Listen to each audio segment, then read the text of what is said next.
يا جماعة في مكالمات كده لما ترد عليها حياتك ممكن تتقلب كلها. مكالمات بتجيلك من رقم غريب تقول أكيد غلط، بس لو كنت عارف إنها مش مكالمة من الدنيا دي. القصة دي حصلت فعلا أو يمكن لسه بتحصل، اسمها آخر مكالمة. خليك فاكر مش كل رقم مجهول يستاهل إنك ترد عليه. الساعة كانت 2:30 بعد نص الليل، الشركة فاضية، الدنيا ساكتة، حتى صوت الهوا مش مسموع. سارة قاعدة لوحدها في وردية الطوارئ، قاعدة بتكتب شوية بيانات وبتشرب قهوتها اللي بردت من بدري. ولا بلاغ ولا حاجة، الحمد لله يوم فاضي. بس فجأة التليفون الأرضي رن، رقم كله صفار، الشاشة مكتوب عليها unknown caller. سارة بصت كده وقالت أكيد هزار، لكن ردت وقالت بنغمة رسمية خدمة الطوارئ، مين معايا؟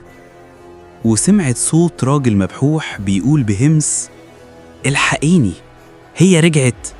مين رجعت يا فندم؟ حضرتك فين؟ المحطة، محطة المقطم القديمة. وسكت. سارة فتحت نظام التتبع عندها في الكمبيوتر، فعلا لقت إن المكالمة جاية من محطة المقطم القديمة، المكان اللي اتقفل من 20 سنة بعد حادث قطر مات فيه ناس كتير. هو في حد عاقل يروح هناك؟ بس الفضول والخوف شدوها.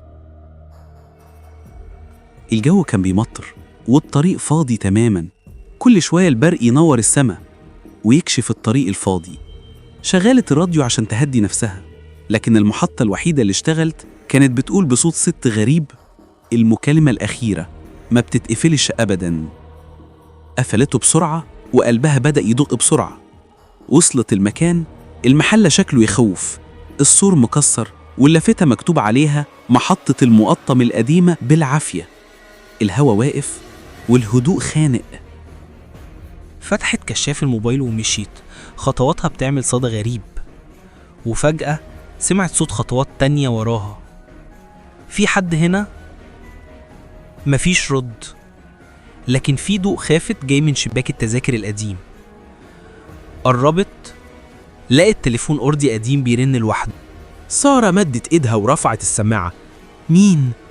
الصوت نفس الراجل، بس المرة دي هادي خالص. انتي اتأخرتي، كانت جايالك. مين دي؟ اللي ماتت هنا في الحادث، بتدور على حد يرد. انت بتتكلم عن ايه؟ كل سنة نفس المكالمة، اللي بيرد بياخد مكانها. وفجأة الباب اللي وراها اتقفل والنور خفت. صوت صفارة القطر رجع تاني كأنه داخل المحطة. سارة بتحاول تفتح الباب، مش راضي يتحرك. بصت حواليها، لقت حيطة عليها صور موظفين قدام شباك التذاكر. قربت وبصت. الصورة الأخيرة كانت صورتها هي، نفس الملامح، نفس الشعر، نفس الابتسامة.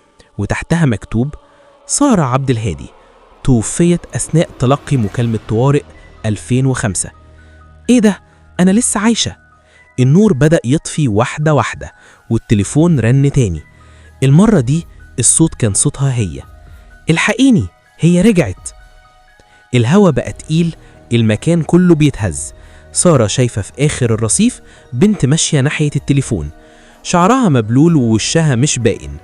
سارة بتقول بخوف انت مين؟ البنت قالت بصوت خشن متقطع أنا اللي كنت بكلمك والنهاردة دورك. مدت إيديها ناحية سارة وكل حاجة حوالين سارة بدأت تسيح كأنها حلم. آخر حاجة شافتها التليفون وهو بيرن والصوت بيقول المكالمة انتهت. تاني يوم الصبح موظف الأمن داخل الشركة لقى سماعة التليفون مرفوعة.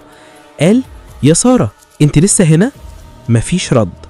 بص على الشاشة، آخر مكالمة واردة الساعة 2:43 صباحا. الرقم كله إصفار. رد على السماعة عشان يقفلها وجاله صوت بنت بتهمس الحقني، هي رجعت.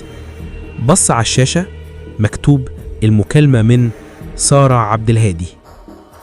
أما العبرة اللي تركتها القصة، مش كل نداء لازم ترد عليه، لأن في نداءات مش من عالمنا وممكن لما ترد عمرك ما تسمع صوتك تاني.